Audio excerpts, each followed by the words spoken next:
द्वितीय मंडल राम तीन में जागरण विकार तृतीय वंदन सब संत जन अनंत कोट जन सार जाकी पदरि हंस उतर करे शरणो सतगुरु को हेलो राम राम। अरे भैया राम राम। नमो नमो सुख राम जी। हेलो संत जन रागो अरे हेलो करे चरण कमल की। नमो राम के ब्रह्म सतगुरु बात कर रहे हैं, ठीक है आदे तो बात पाठ कर लो।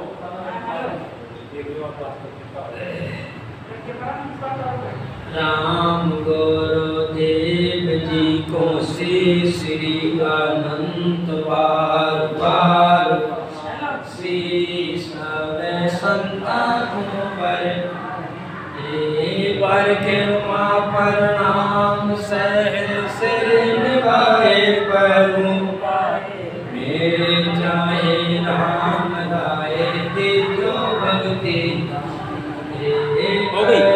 जोड़ करुणा करूं करुणा निधान लागे लागे मीठो राम नाम मुख में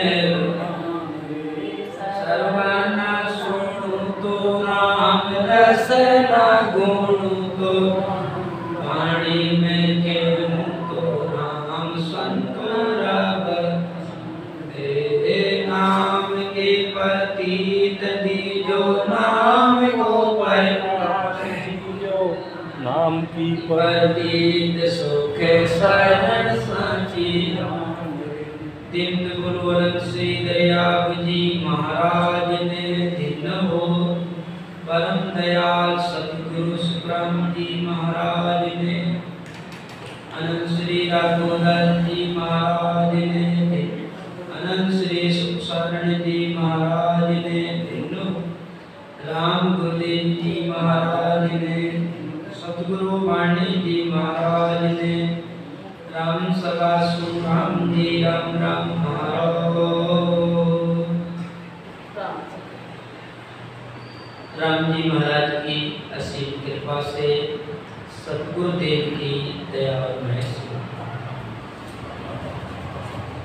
श्री संत वाणी के द्वारा अनंत श्री सुखशरण जी महाराज के द्वारा रचित नाम की प्रतीक भक्तमाल सुन कर रहे थे।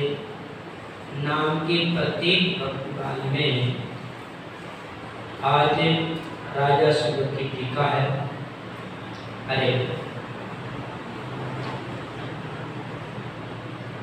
एक सुबह क्यों नार तो जो सुहागणी तेरी को दियो रे दो आगे कही मत बागनी राजा तीरथ चलो स्वामिया संग ले द्वागण को नहीं कयो रे करम हेरी कही परसा तीरथ धाम धोते के नाभिया विद सो पुण्य हरि दान तेरे गया। एक सुबह के नाम को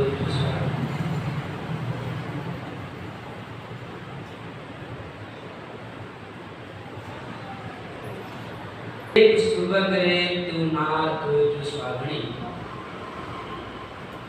राजा सुबह के 3 रानियां थी। जो सबसे बड़ी रानी थी रामसरी थे गुरुमुखी थी। निरंतर राम जी के भजन में लवलीन रहती। कम बोलना कम खाना और कम सोना निरंतर राम जी के भजन करना। और तो जो 2 छोटी रानियां थी वो आज के युग जमाने की उनको बड़ा घूमने का शौक, देखने का शौक, खाने का शौक, पहनने का शौक, खूब तमाशा देखने का शौक। तो दो छोटी रानियां थी, आज के युग जमाने की थी। तो उन दोनों रानियों ने राजा से शिकायत कर दी। दोनों रानियां छुपे गई, महाराज देवी कोई मिलक हो। बोले क्या बात? अरे आपकी बड़ी रानी है, आपके प्रति बुरा सोचती है, वो हमेशा ऊँट चलाती रहती है, गुनगुनाती है, आपको गालियां काटती है, पता नहीं क्या क्या बोलती है।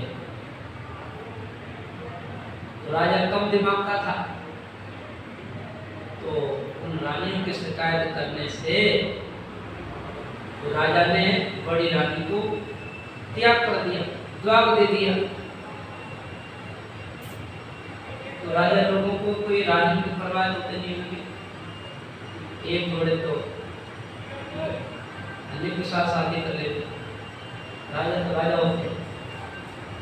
उस राजा ने बड़ी रानी को जवाब दे दिया, कैद खाने में डाल दिया और एक खंडर के रूम में डाल, खंडर मकान था उसमें डाल दिया और कह दिया उसको कोई वासी, कोई तिवासी, कोई हो भोजन भले दे दो, नहीं की जरूरत नहीं, अरे तुम्हारा जाना ना कोई इसको, अरे कोई फटे पुराने कपड़ा हो देश को अंदर कोई जरूरी नहीं,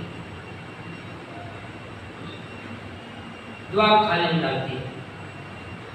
अब बड़ी रानी को जवाब दे दिया तो छोटी रानी की दोनों बड़ा मन में राजी हुई, घर में जो झंझट था बेटी का ठीक है बवाल था। अब वो ताली बजा बजा कर हंसे, बड़ा मन में राजी।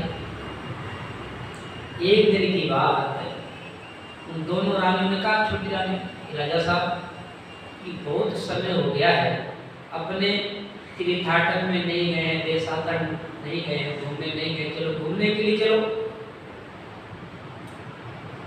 तो दो रानियों के कहने से राजा ने अपनी फौज, पलटा सेना और एक साथ में ब्राह्मण को साथ में ले लिया और तीर्थ करने लगा।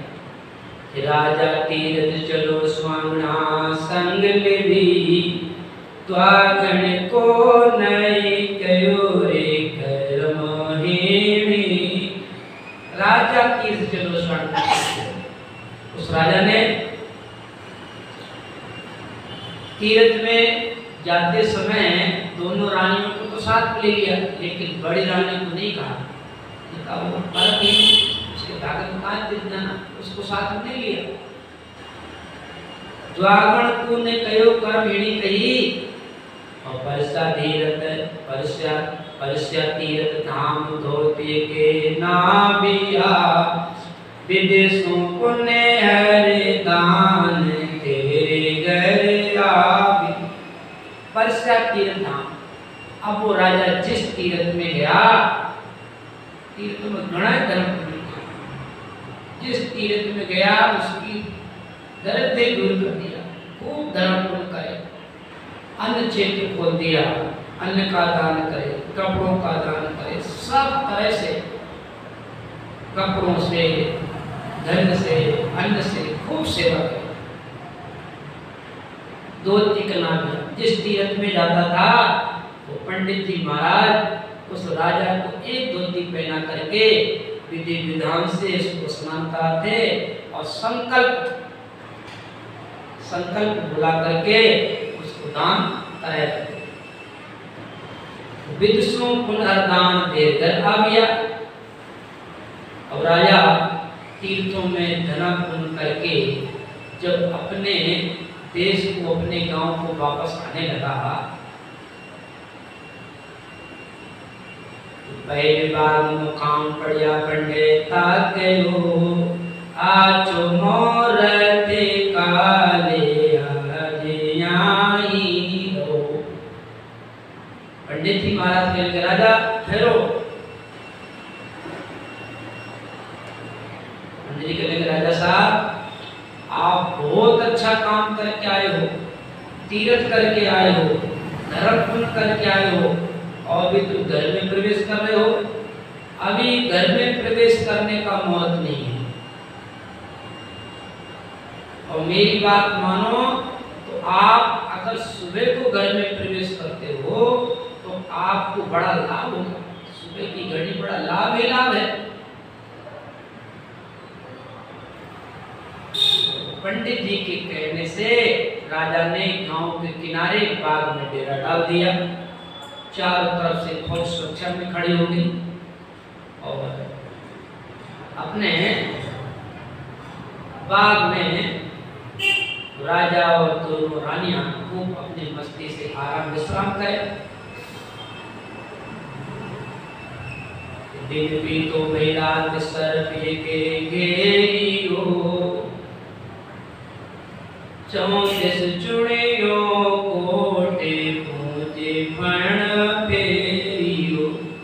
दिन बीती गई रात सवेरे, दिन पूरा हुआ जैसे ही शाम हुई उस बाग में से बड़ा लंबा सर्प निकल के आया। उस सर्प ने वो राजा और दोनों रानियों को लपेटा लगा करके और उसने अपने फन को राजा के मुंह के सामने कर दिया, उनके सामने। अब राजा तुझे डरे डरे राजा भयो उदास कीजिए, बढ़िया पंडिता कयो रे धर्म पुण्य दीजिए। राजा तो धूजने लगा, डरने लगा, प्रार्थना करने लगा, महाराज पंडित जी महाराज कौन सा झंझट पैदा हो गया, बढ़िया पंडिता कयो धर्म पुण्य दीजिए। पंडित जी कहने लगे राजा डरना नहीं, घबराना नहीं है, ये सर्प तुम्हारे घर का कुदेवता है, ये कोई पुण्य प्रसादी लेने के लिए आया है, इसका पुण्य प्रसादी दे दो, धर्म दे दो, ये हट जाएगा।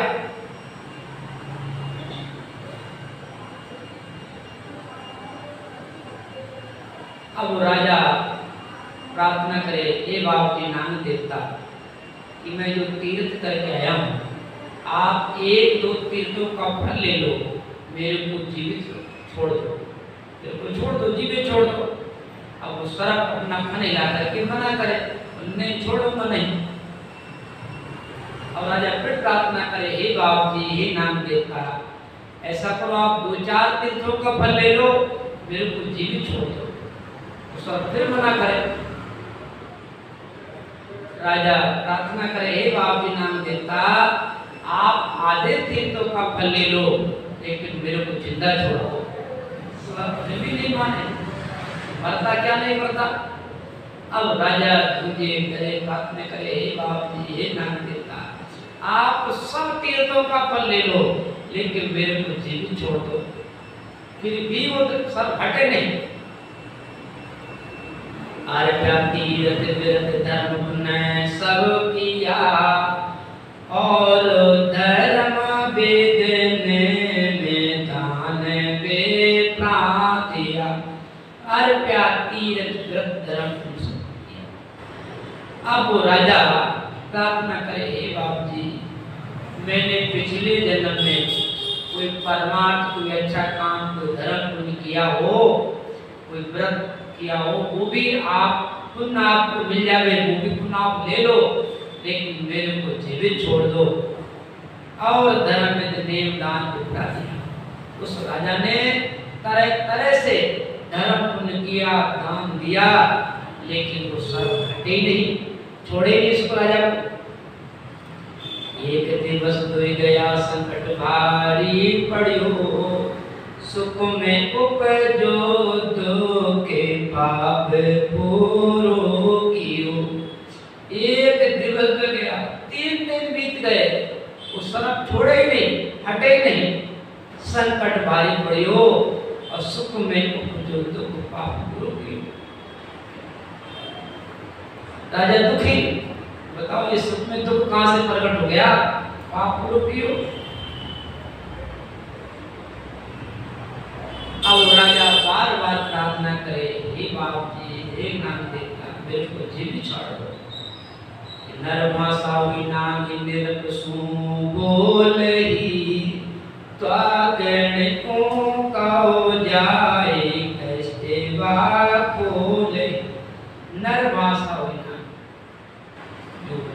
नाग वो सर्प की भाषा में बोला, एक राजा तूने बड़ी रानी को कैद खाने में डाल दिया ना, उसके दर्शन करा, और दर्शन नहीं कराएगा तो तेरे पहले तो गर्दन में करूंगा मालिश, जब तेरी जीभ बाहर निकलेगी ना तो ये जीभ में काट के तेरे को भरगट घाट सर्प करेगा।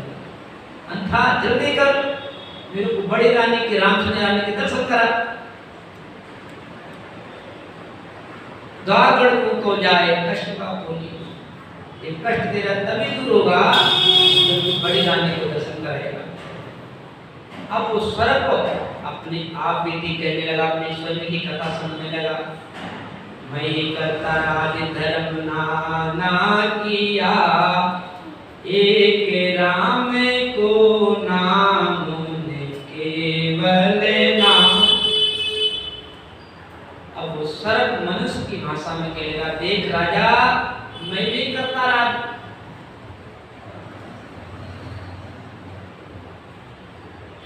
मैं भी करता राज। राजा कहने लगा, करता राज धर्म नाना किया। वो सांप मनुष्य की भाषा में कहने लगा, देख राजा जैसे तू राजा है ना आज के समय में, पिछले जन्म में मैं भी एक सम्राट राजा था, और तूने धर्म पुण्य करके आया ना, मैंने भी बहुत धर्म घना धर्म किया, लेकिन मेरे से एक चूक हो गई। धर्म पुण्य तो बहुत किया, एक राम को नाम लेके बोलना लिया, मैंने अपने मुख से राम जी का नाम नहीं लिया। इसलिए भजन बिना बेमुख 84 डारी हो, धरी सर्प की जोड़े बिनख तन हारी हो। भजन बिना बेमुख, सर्प कहने लगा राजा मैंने भजन नहीं किया, भजन के बिना बेमुख रह गया, इसलिए मेरे को ये सर्प की जोड़ मिली है। 84 पढ़ के पहुंच गया, धरी सर्प की जोड़ मिलत नहीं। मनुष्य तंत्र में हार गया, मैंने भजन किया नहीं, इसलिए मनुष्य शरीर तो मिला नहीं, और मेरे को सर्प की जोड़ मिली है। तो मनुष्य जन्म के वही अधिकारी होते हैं, वही अधिकारी होते हैं जिसका जीवन भक्ति में सत्संग में है। ऐसा शास्त्रों में नहीं लिखा है कि आज हम मर जाएंगे वापस मनुष्य शरीर मिल जाएंगे, नहीं मिलेगा। कब मिलेगा? अगर हमारे जीवन में भक्ति है, सत्संग है, हम राम भजन करते हैं, तब तो मनुष्य शरीर मिल सकता है, अन्यथा दोबारा मनुष्य नहीं मिलता है।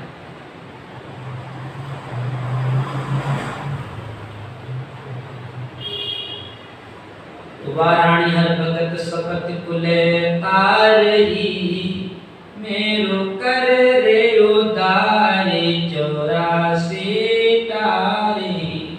वाराणी हर भगत, सर्प कहता है राजा तूने जो बड़ी रानी को कैद खाने में डाल दिया है वो रामसरी है, वो गुरुमुखी है, वो राम जी की भगत है, उन्हें कैद खाने में डाल दिया। वो तेरी रानी 7 पीढ़ियों का उद्धार करने वाली है, भाई जी का संत है, भाई जी मेरो करे उद्धार 84 जारी। राजा उसके दर्शन करा, उसके दर्शनों से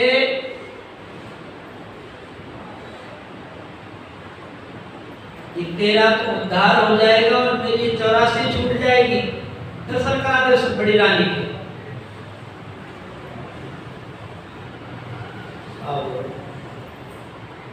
राजा ने अपने सैनिक को कहा, हे सैनिक को जल्दी जाओ, बड़ी रानी को बुला करके लाओ।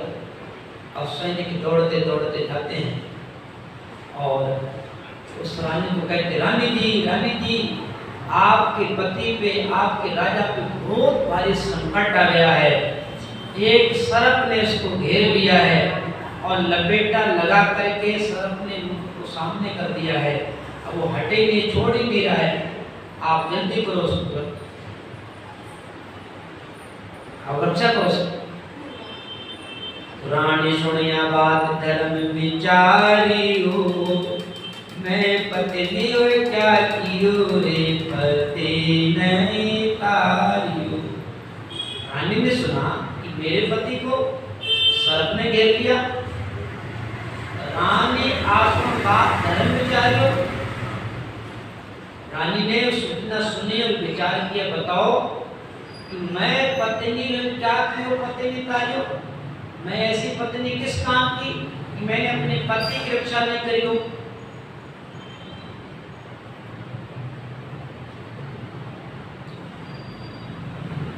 रानी सुनिया बात धर्मचारियो, मैं पत्नी हो क्या कियो पति नहीं तारियो। पीव दुखी मैं सुखी हो क्या कीजियो, और आपको सुख दे आप दुख लीजिए। पीव दुखी मैं सुखी। दुख बड़ी रानी कहती, बताओ मेरा पति दुखी मैं सुखी होकर के क्या करूंगी। देखो रानी की, जिस रानी को कैद खाने में डाल दिया, जिसको ना तो जीवने के लिए भोजन दिया ना पीने के लिए पानी दिया, फिर भी देखो वो रानी अपने पति के लिए क्या विचार करती है कि बताओ पीर दुखी में सुखी, पीर दुखी में सुखी, मेरा आज पति दुखी है मैं सुखी होकर के क्या करूंगी। और आपको सुख दे आप दुख लीजिए। विचार करने लगी, भले मेरे ऊपर कष्ट आ जाए, मेरे ऊपर दुख कष्ट परेशानी आ जाए, लेकिन मेरे पति को कष्ट परेशानी नहीं होना चाहिए। तो क्यों होती है देखो, गुरुमुखी रामचंद्र संतों की पहचान एक ऐसा जीवन होता है, भले ही अपने ऊपर कष्ट आ जाए लेकिन दूसरे को कष्ट नहीं होना चाहिए। सबसे बड़ा पुण्य किसको माना गया है? दया दुख दे नाय हंसना पुण्य विचारा। सबसे बड़ा दया दुख देना है, सबसे बड़ा पुण्य है प्राणी मात्र पर दया करे, किसी को कष्ट नहीं पहुंचावे, ना तन से ना मन से ना वचन से।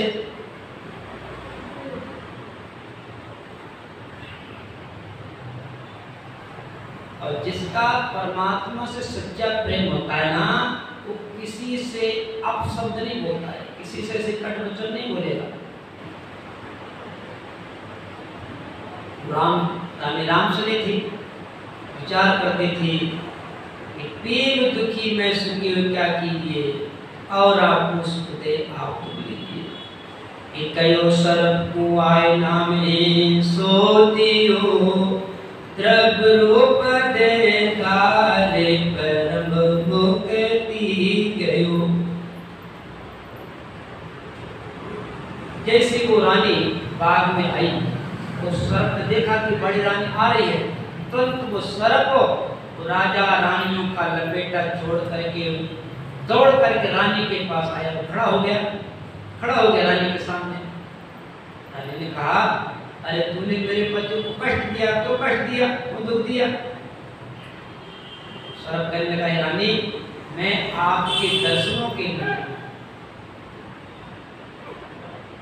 कि आपके दर्शनों से मेरी धूल छिप जाएगी, मेरा कल्याण हो जाएगा। रानी का तो क्या चाहता है, बस मेरी धूल छूट जाना चाहिए। मेरे को नाम का महत्व दे दो। मेरे को सर्प कहने लगा, रानी आप मेरे को नाम का महत्व दे देती, नाम का पद दे देती हो तो मेरे सर्प की धूल छूट जाएगी।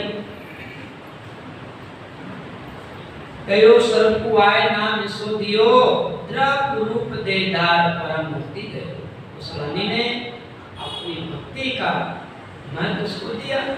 अगर तेरी सच्ची भक्ति है, इस सर्प की छूट जाना चाहिए। ना कहते ही द्रव्य रूप दे धार परम मुक्ति गयो। उस रानी का कहना हुआ है कि सर्प छूट जाए, भक्ति को एकदम प्राण त्याग दिए और द्रव्य रूप दे धारण करके परम मुक्ति गए। राजा दियो सुहाग सर्व सुखी करी, ऐसो भजन पर ताप विपता तेनो डरी। ऐसो भजन पर ताप सुखसाण जी महाराज समझाते हैं कि भजन में ऐसा प्रताप होता भजन करने से कि एक विघ्न की क्या चलाई करोड़ विघ्न नाम सुनाई। भगवान का राम जी का नाम लेने से एक विघ्न क्या करोड़ों विघ्न मिट जाती है। देखो रानी ने भजन किया, रानी राम भजन करती थी, उस रानी के भजन के प्रताप से सरक की धूल छूट गई, राजा का संकट मिट गया और रानी को सुहाग मिल गया। ऐसो भजन प्रताप राजा की सुहाग सरस की करी और ऐसो भजन प्रताप होता कि टरी। तपति रत के ताकरो बिरत ने मुकुंद धान, सुख सारण संसार में तुल्य नाम समान। तब तीरथ के ताको व्रत ने पुन्हा। यहाँ पर महाराज जी नाम की महिमा करते हैं, चाहे कितना तप कर लो, तीर्थ कर लो, व्रत कर लो, ये भगवत पूजा पाठ कर लो, लेकिन नाम की बराबरी नहीं कर सकते। घट क्रिया आचार विचारा नाम समानी कोय, और कलियुग में पन्ना लगे रे और घट क्रिया आचार नाम समानी, जो घट कर्म होते ना तीर्थ व्रत ये भगवत पूजा पाठ, ये नाम की बराबरी नहीं कर सकते। यहाँ तक कि जतसत त्याग मुनि सरारे तपस्या जो कहा है, सत्यागी मुनि सरारे तपस्या जो के कहा है, और नाम समाना को नहीं रे, नाम समाना को नहीं रे, और धर्म जग माय बजो तो राम बजी जोरे, हरि बिन दूर तजी जोरे, बजो तो राम बजी जोरे, हरि बिन दूर तजी जोरे। जतसत त्याग मुनि सरारे तपस्या जो कहा है, सदगुरु सुखराम जी महाराज समझाते हैं, चाहे तपस्या करो, चाहे विरत करो, चाहे मौनी बन जाओ, लेकिन नाम समाना को नहीं रे और धर्म, नाम की बराबरी कोई धर्म नहीं कर सकता। यहाँ तक कि काशी करवते झाँप ले रे अनत जे भय खाए, काशी करवते झाँप ले रे अनत जे भय खाए, नाम समाना को नहीं रे, नाम समाना को नहीं रे, अबैदान जग माय बजो तो राम बजी जोरे, हरि बिन दूर तजी जोरे, बजो तो राम बजी जोरे, हरि बिन दूर तजी जोरे। काशी पर्वत झाँप ले, कोई काशी में जाकर के पर्वत ले ले, कट करके शरीर त्याग दे ले, और अन्न जल पे खाए कि अन्न को छोड़ करके अल्पाहारी हो जाए, दूध का आहार करने लग जाए, तो भी वो नाम के बराबर नहीं कर सकते। अभय दान दो, एक तरफ आप गणे दान दो, अभय दान, अभय दान कौन करते हैं? राजा लोग करते हैं, राजा लोग अभय दान कहते हैं। राजा लोग क्या करते हैं?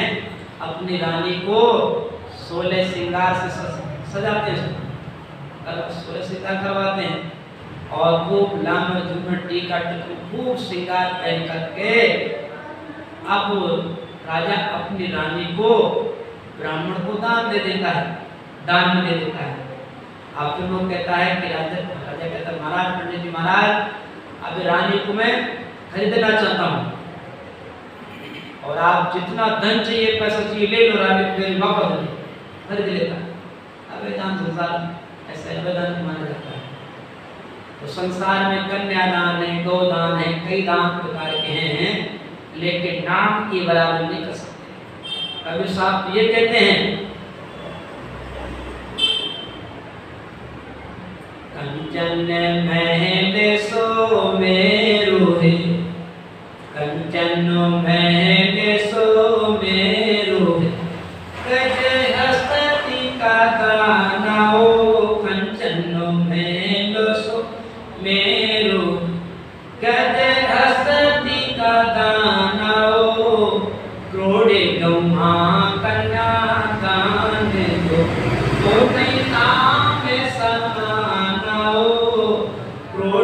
गमा कन्या दान तो नहीं नाम समान हो। रोड गमा कंचन महल सुमेर है, चाहे सोने का महल बना करके दान में कर देवे, चाहे सोने का पहाड़ दान में कर देवे, गज हस्ती का दाना, चाहे हाथियों की सेना दान में दे देवे, और करोड़ गौवा कन्या दान दे, करोड़ों गायों को दान में कर दे, कन्या दे दे, तो भी नाम वो नहीं नाम सकते, तो भी कोई इसका दान नाम की बराबर नहीं कर सकता। सबसे बड़ी महिमा है राम नाम की। ये काशी करो तो झांप ले रे अंतर जे पे खाए, नाम समाना को मेरे अवैधान करना है। इस सब तीर्थ को सब तीर्थ फल लाग तोरे, सब धर्म को फल लाग तोरे, तीन जुगा के माय। सब धर्म को फल लाग तोरे, तीन जुगा के माय। अब कल युग में सुख राम कह रे, अब कल युग में सुख राम कह रे, नाम निर्पल ताए बजो तो राम बजी जोरे, हरि बिन दूर तजी जोरे, भजो राम बजी जोरे, हरि बिन दूर। सब धर्म को फल लाभ तोरे तीन जुगाओं में। संसार में जितने भी धर्म है ना, तीर्थ एक पूजा पाठ, इन सब धर्मों का फल तीन युग में मिलता था। और कलयुग में सुखराम के नाम में निर्भर था। कलयुग में नाम के बिना तो सब निर्भर है। कलयुग केवल नाम में फले न दूजो धर्म। कलयुग में नाम के बिना दूसरे धर्म टिकते नहीं है। कलयुग कैसा आंधी की तरह है। कलयुग जांधली मान है रे, दिया धर्म सब छेद, नाम निकेवल ब्रह्म को रे, सदा प्रथम पद। कलयुग आंधी की तरह है, इसमें दूसरे धर्म तो टिकते ही नहीं है। इसमें तो एक ही धर्म है, वह राम नाम। कलयुग को धर्म राम नाम है और धर्म में चाले, और कैसे राम जगी कर बिना राम समता। कलयुग में कलयुग का धर्म एक राम नाम है। जो राम नाम का आधार ले लेते हैं उनका बेड़ा पार हो जाता है। ये कलयुग को धर्म राम नाम है और धर्म में चाले, और कैसे राम जगी कर बिना राम समता पाए। जो अज्ञानी लोग कहते हैं कि राम राम करने से क्या होता है, तो राम राम करने से कुछ नहीं हुए तो दूसरा कोई उपाय नहीं है। जिनका कल्याण हुआ है, मोक्ष हुआ है, राम नाम से हुआ है, और जिनका होगा उनका राम नाम से होगा। बिना राम नाम के दूसरा कोई उपाय नहीं कि मोक्ष हो सके।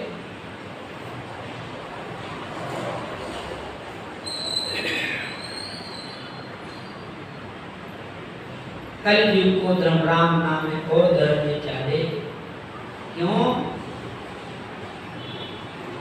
ये कहते हैं ना, लिखा महाराज, धर्म सनातन थेड़सु नभो पंथ के नीच, और तागल जबरो फांस दे ना के नरका भी। जो धर्म सनातन राम नाम है ना, आदि अनादि काल से है। जो इसको नया पंथ कहता है, नया धर्म कहता है, तो तागल जमरो फांस दे, जमदूत उसके गले में फांसी डाल करके नरक में डालते हैं। तो ये राम नाम का नया बताता है कि राम नाम करने से क्या होता है। ये भजो तो राम भजी जो रे हरि, तब तीरथ केता करो व्रत ने कुंदान, सुख सारण संसार में तुले नाम समान।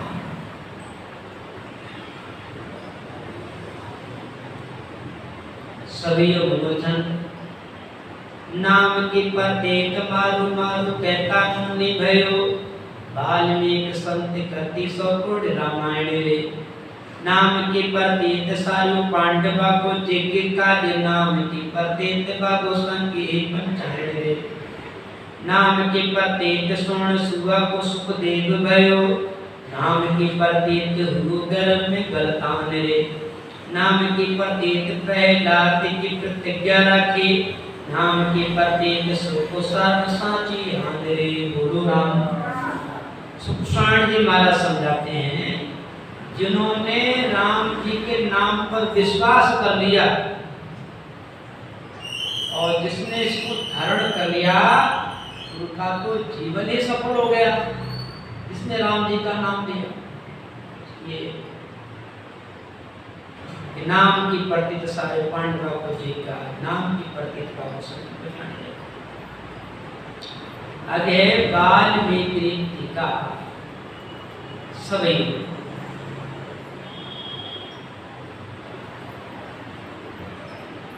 एक समय सत्य ऋषि वन में विचरते आया मारू मारू कर बेग मारने को धावही पहले मारे उसे पीछे मुनि पर मुंदे आछे एता पाप कर्म करे कौन जो छुड़ावही तेरे माता पिता पुत्र तेरे माता पिता पुत्र स्त्री पुत्री की भरा उस मारू नाम काबे जगे जो बटावही ये तो खावण का सोई पाप बैठा न कोई नहीं बातें याद तुम जाएंगे बुझावही एक जो कमाऊ लाऊं खाओ जो कटो येता कोटा खारा करो कौन जो बचावी।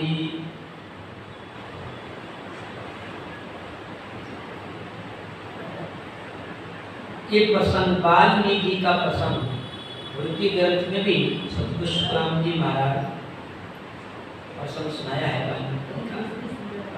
वाल्मीकि बहु कर्म कटाया वाल्मीकि बहु कर्म कमाया कोटक जीव संगाया सप्तऋषि ले भुर्गी नागी राम राम उचार्या वाल्मीकि को कर्म कमाया कोटक संगाया। वाल्मीकि ने बहुत ही पाप किए करोड़ों जीवों को मौत की घाट कर दी।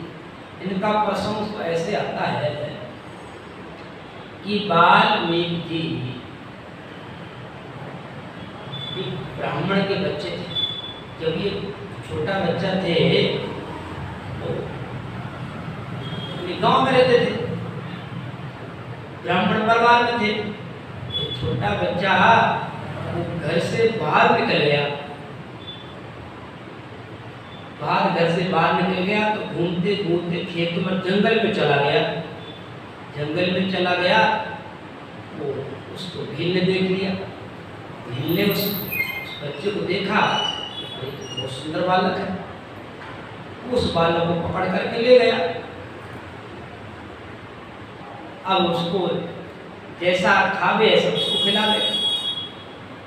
जैसा खुद भी वैसे बच्चा सीखने का भीलों का काम होता है। जीवों की हिंसा करना और मट्टी खाना नशा पता करना भीलों का काम होता है। धीरे धीरे उस बालक को भी उस भील का रंग लग गया। वो भी जीवों की हिंसा करने लगा। धीरे धीरे वो लूटपाट करने लगा और फिर भील ने जैसे वो बड़ा हो गया तो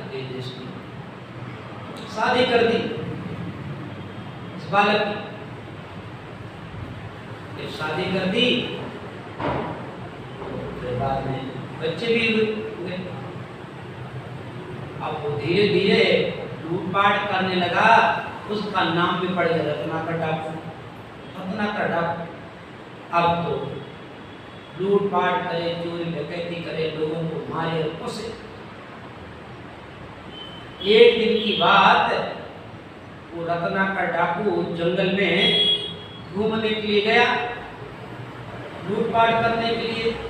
उस जंगल में एक रास्ते से कोई सप्तऋषि महात्मा गुजर रहे थे। एक वन से दूसरे वन की तरफ जा रहे थे। संतों के पास झोली डंडा तो होता ही है। उस रत्नाकर डाकू ने देखा और संतों को बात दी, ये सब ये बाबा लोग ठहर जाओ। ठहरे गए तो खड़े हो गए, उसके पास में गया, बोले 2 घंटा नीचे आओ, दिखाओ इसमें क्या है। मन परे राम का कैसा आदमी है भाई, हम साधु आदमी संत आदमी हैं और ये हमसे ऐसे व्यवहार करता है। संतों का भैया बात सुन, साधु सब तो ब्राह्मणों को नहीं छोड़ता है, ये लूटपाट करता है, लोगों को लूटता है, मारता है, कोसता है, ये तेरे को बदला चुकाना पड़ेगा, बदला। तो रत्नाकर डाकू के पास, महाराज मैं बदला क्यों चुकाऊंगा, मैं तो मेहनत करके ले जाता हूँ, पहले लोगों को कूटता हूँ, पीटता हूँ, बाद में धन कोसता हूँ, घर ले जाता हूँ, मैं तो मेहनत करके ले जाता हूँ, मेरे घर वाले बैठे बैठे खाते हैं, पाप के भागीदार वो बनेंगे, मैं तो मेहनत करके ले जाता हूँ। संतों ने कहा, अरे भैया तूने कभी अपने घर वालों से, माता पिता से, अपने घर वाले से कभी पूछा कि मैं पाप करके लाता हूँ और तुम बैठे बैठे खाते उस पाप की भागीदार बनोगे कि नहीं बनोगे? महाराज मैंने तो कभी नहीं पूछा अपने घर पे। अरे पूछो नहीं तो पूछ के आओ, पूछ के आओ। रत्नाकर डाकू ने कहा कि महाराज तुम मेरे को 4 सिखाते हो, 4 बताते हो।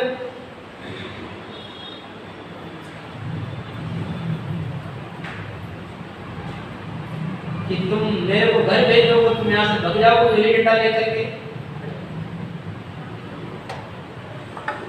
तो संतों ने कहा भैया हम नहीं भागे कि हम यही है, अगर तेरे को विश्वास नहीं होता है तो जैसी इच्छा दे दो। तो रत्नाकर डाकू ने कहा कि मेरे को विश्वास नहीं होता है, मेरे को विश्वास नहीं होता है कि तुम भाग जाओगे।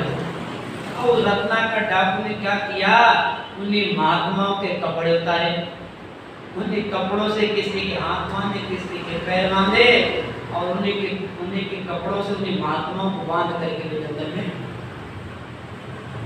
छोड़ के घर गया। तो जाते जाते सबसे पहले पिताजी के पास गया। पिताजी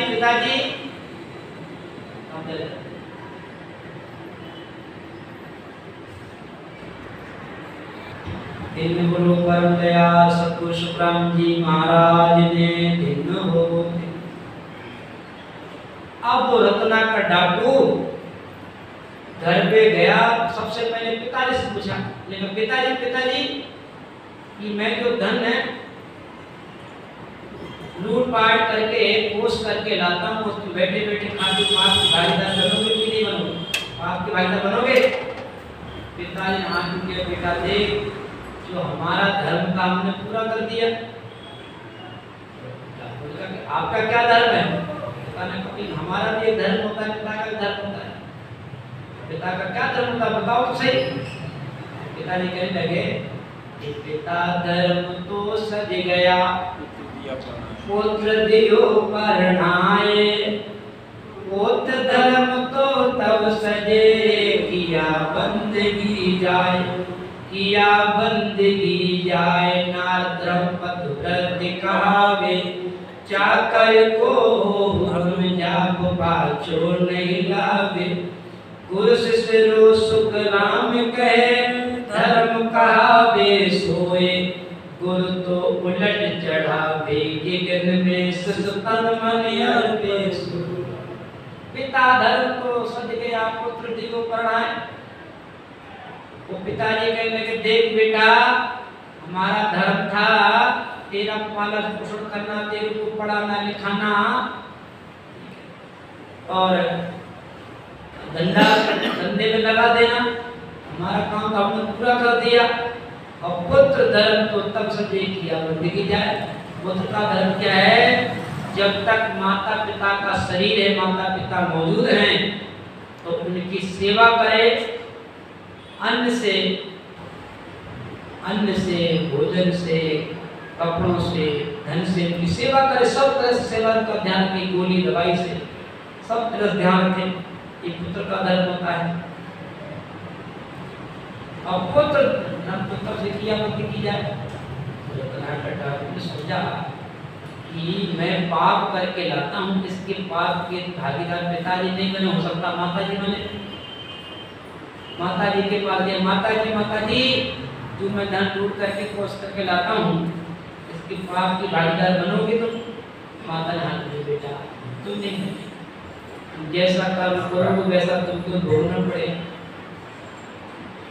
तो रत्नाकर डाकू ने विचार किया, चलो पिताजी भी पाप की भागीदार बनेंगे, माँ भी पाप की भागीदार बनेगी। अर्धांगिनी ना आदि शरीर, अर्धांगिनी मेरी जो घरवाली है पत्नी, वो तो पाप की भागीदार बनेगी।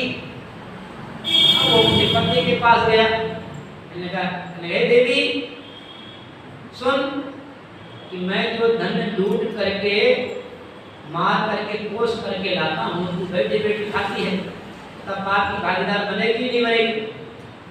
उस घर वाले ने हाथ जोड़ लिया, बोले पति देव देखो, जिसमें 7 मेरा ब्राह्मण ने खिलाए थे ना, उसमें 7 सौगंधें दिलाई थी। 7 सौगंध, हम जीवन भर साथ रहेंगे और कोई भी काम करेंगे सलाह सूझ से करेंगे, ठीक है, प्रेम से रहेंगे। अब तुम गलत काम करने जाते हो, मेरे से पूछ के थोड़ी जाते हो, मैं थोड़ी कहती हूँ तुम जब लूट पाट करो और लोगों को कूटो पीटो मारो धन पूछ के लाओ। देखो पाप की भागीदार मैं नहीं बनूंगी, जैसा तुम घर में ला करके रख दोगे वैसा ही मैं तुमको बना करके खिला दूंगी, लेकिन पाप की भागीदार मैं नहीं बनूंगी। तो रत्नाकर डाकू ने विचार किया कि पाप का भागीदार बनने को कोई तैयार नहीं है। मैंने ढेर सारे पाप किए हैं, बाल नील को कर्म कमाया, कोटक दीक्षित आया कि बाल नील ने रत्नाकर डाकू ने करोड़ों जीवों के मौत का घाट कर दिया। और बुजुर्गों के द्वारा सुना है, बुजुर्ग लोग कहते हैं, बड़े बूढ़े लोग कहते हैं कि वाल्मीकि ने रत्नाकर डाकू ने ब्राह्मणों को मार मार करके 1.25 मन जनेऊ इकट्ठे कर लिए। इतने 1.25 मन, कल चर्चा हो रही हमारे सब्जी से, यानी कि जब एक मन में कितना वजन होता है, बोले 20 किलो का मन होता है, मैंने 1.25 मन बोले 25 किलो का मन होता है। अब जिसने करोड़ों जीवों को मौत के घाट उतार दिया, एक तो नहीं करोड़ों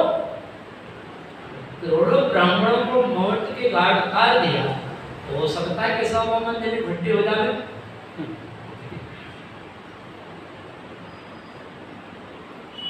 तो वाल्मीकि ने अपने जीवन में बहुत गलत काम किए, झूठ मार गरीब करोड़ों जीव सुनाया और सप्त ऋषि के भूल की नाम की रामे रामाचार्य। अब वो रत्नाकर डाकू घर से जंगल में गया महात्माओं के पास, जुबान के डालते हैं महात्माओं को, उनको दौड़ते दौड़ते गया, उन महात्माओं को जल्दी से कपड़ों से खुला और उनको तरफ पड़ गया, बाप जी बाप, मैंने जीवन में बहुत पाप किए हैं, करोड़ों जीवों को मौत के घाट उतार दिया है, ये बदला मैं कब तक और कैसे चुकाऊंगा? कि आपके पास कोई उपाय हो तो मेरे को बताइए, और मैं ऐसे पाप जिंदगी में कभी नहीं करूंगा। लेकिन आप कृपा करो, मेरे को कोई ऐसा उपाय बताओ हो कि मेरे पापों से छुटकारा हो जाए मेरा। तो संतों ने कहा, देख भाई, पापों से छुटकारा होने का एक ही उपाय है, तो राम राम कर, राम राम कर। राम राम करने से पाप कट जाते हैं। पापों को काटने का एक उपाय है कि राम भजन कर। अब रत्नाकर डाकू कहता है कि महाराज मेरे मुख से तो राम राम को आता नहीं, कभी करा हो तो आता। बोले क्या आता है? बोले मेरे मुख से तो मारो मारो निकलता है, मैंने पूरे जीवन भर लोगों को मारा ही मारा है। और ये आज हकीकत है, हम जो काम जीवन भर करते हैं वो काम अंतिम समय में याद आते हैं। मैं आपको अपनी आप बीती बताता हूँ। पहले बचपन में मेरे को बड़ा पढ़ाई करने का शौक था, पढ़ने का शौक था। आज ही मैं कभी कभी सपने देखता हूँ, मैं पेपर लिख रहा हूँ, अगर पेपर अधूरा रह गया, पेपर छूट गया, ठीक है, आज भी सपने आ जाते हैं। तो फिजिक्स केमिस्ट्री में थी ना, ज़्यादा पढ़ाई करनी पड़ती, 4-4 घंटा 5-5 घंटा पढ़ाई करनी होती है, ठीक है, तो सपने कभी कभी आ जाते हैं। तो ऐसा है, जो काम हम दिन भर करते हैं ना, वो सपने रात को सोते समय आ जाते हैं। उसने तो पूरे जीवन भर काम किया, भाई लोगों को कूटना और पीटना, मारना और कोसना। तो रत्नाकर ठाकुर कहता कि महाराज मेरे मुख से तो राम राम तो नहीं आता है, तो क्या आता है? बोले मारू मारू। संतों ने कहा मारू मारू, मारू मारू कर, मारू मारू कर। संतों ने कहा मारू मारू करेगा राम राम आएगा, ऐसा कल्याण हो जाएगा। अब उस रत्नाकर ठाकुर ने मारू मारू शुरू कर दिया, मरा मरा मरा मरा मरा, जैसे 3 बेर मरा मरा का, चौथे में तो लिव लग गई। लिव लग गई तो जंगल में बैठ गए, जंगल में बैठ गया और उसकी तो लिव लग गई, भजन करने लगा।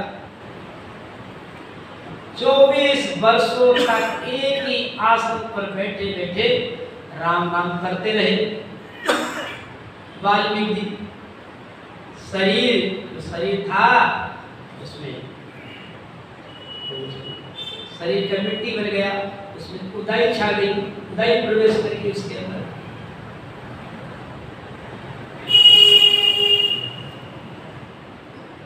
उधर से वो महात्मा थे, कहीं 24 सालों के बाद 24 सालों के बाद फिर उधर रास्ते से गुजरे, उस जंगल से। जैसे वो महात्मा जंगल से गुजरे, उनको याद आ गई, अरे ये तो वही वन है, वही जंगल तो है जहाँ अपने को रत्नाकर डाकू मिला था। तो उसमें भी जब उसने लूटपाट चोरी करी तो बहुत ही करी, और जब अपने से उसको राम नाम मिल गया तो उसको तो ध्यान लग गया, समाधि लग गई उसकी। तो एक कहने कहा जगह तो यही है, दूसरा जंगल, अरे देखो एक मिनट जैसी आकृति दिखाई दे रही है, सामने ढेर लगा हुआ ना, देखो सेम वैसे आदमी जैसा पुतला बना हुआ है, और उसमें चौथा उसके पास में गया, अरे इसकी तो आवाज आ रही है। चौथा संत पास में गया, अरे इसकी तो आवाज आ रही है राम नाम की। अब जितने 7 संत थे वहां पास में गए, देखो धुनी निकले, राम नाम की धुनी निकले। उनमें एक महात्मा ने क्या किया, अपने जल में से, अपने कमंडल में से जल लिया, और जल राम जी का नाम लेकर के छका, एकदम कंचन में सिकाया होगी। तो बताते हैं कि सतयुग में हाडकां में प्राण रहते थे। अगर तिलक मात्र की हड्डी है तो वो आदमी जीवित हो सकता है। तो कथा तो सतयुग की है, काफी समय की कथा है। बताते हैं सतयुग में हाडकां में प्राण होते थे, हड्डियों में, और त्रेता में मांस में प्राण होते थे। अगर व्यक्ति की जरा सा भी मांस साबित है तो वो जीवित हो सकता है, जीवित हो जाता। और द्वापर में खून में प्राण होते थे।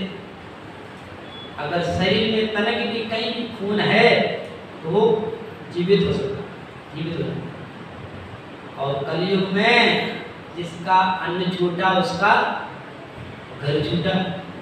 कलयुग में अन्न में प्राण होते हैं, ऐसा भी गुरुजनों के द्वारा, संतों के द्वारा सुना है। और सब ऋषियों ने अपने कमंडल में से जल लेकर के राम जी का नाम लेकर छिड़का, तो जो मिट्टी का पुतला बना हुआ था उसमें तो एकदम वाल्मीकि महाराज ब्रह्म रूप महात्मा प्रकट हो गए, एकदम जैसे कंचन जैसी काया हो गई, एकदम ध्यान अवस्था में जिनका क्यों शरीर बन गया। महाराज लिखते हैं, उल्टा नाम जपा जग जाना, रामचरितमानस में लिखा है कि उल्टा नाम जपा जग जाना, वाल्मीकि गए ब्रह्म जब समाना। वाल्मीकि ने राम जी का भजन किया, मरा मरा किया, राम राम आया, राम राम करने से लिप लग गई, लिप लगने से उल्ट करके गिगन में चढ़ गए। उल्टा नाम जपा जग जाना, 2 तरीके से लुटना, एक तो मरा मरा करने से राम राम आता है, ठीक है। एक अपने साधना करने से महात्मा भक्तनाल के रास्ते से उलट करके गिरगिट में चढ़ जाते हैं। उल्टा नाम जपता तेरा नाम वाल्मीकि ब्रह्म समान। वाल्मीकि क्यों ले रहे? देखो राम जी का नाम लेने से वाल्मीकि रत्ना का डाकू थे, पूर्ण ब्रह्म हो गए, संत बन गए। ऐसा ये राम जी का नाम है।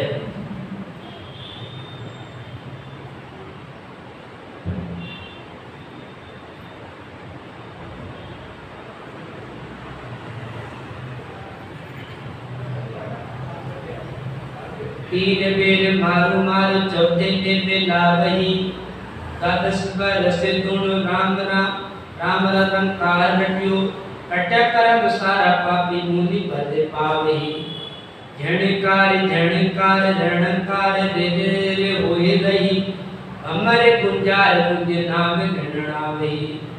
उदय को भोगलोची जति भयो बब सारो, तेहि मुनि आए बांचल छिड़कावही। मांगो बर देवा कोई तुम्हारी जो इच्छा हुई, वाल्मीकि बोला राम नाम बर पावही। छक्का जो का क्या सब सुतोड़ रामायण गाई, अगम सुना ये राम राजू भावही। मांगो बर देवा कोई तुम्हारी इच्छा हुई, ऐसे सप्त ऋषियों ने अपने कमंडल का जल छिड़का, एकदम पंचेंद्रिय शिकायत हो गई। महात्मा ने कहा कि आपने खूब बड़ी साधना करी, भजन किया है, कोई वरदान लेना था तो ले लो। वाल्मीकि बोले मेरे को वरदान देना है तो बस मैं राम जी का भजन ही करता रहूं, बस यही मेरे को वरदान दे दो। वाल्मीकि बोले राम नाम बर बापही, छक्का सो जोई बक्या सतपुर रामायण। तो वाल्मीकि ने खूब भजन किया और भजन के प्रताप से उन्होंने कितने 100 करोड़ रामायण लिख दी, 100 करोड़। अगम सुनाई राम राघु मन भावी। और ये रामायण बताते हैं भगवान राम के जन्म से 10,000 वर्ष पहले लिख दी थी ये रामायण। वाल्मीकि बोले राम नाम रवर पावही, छक्का जी बक्का सतपुर सुख रामायण कही, अगम सुनाई राघु मन भावी।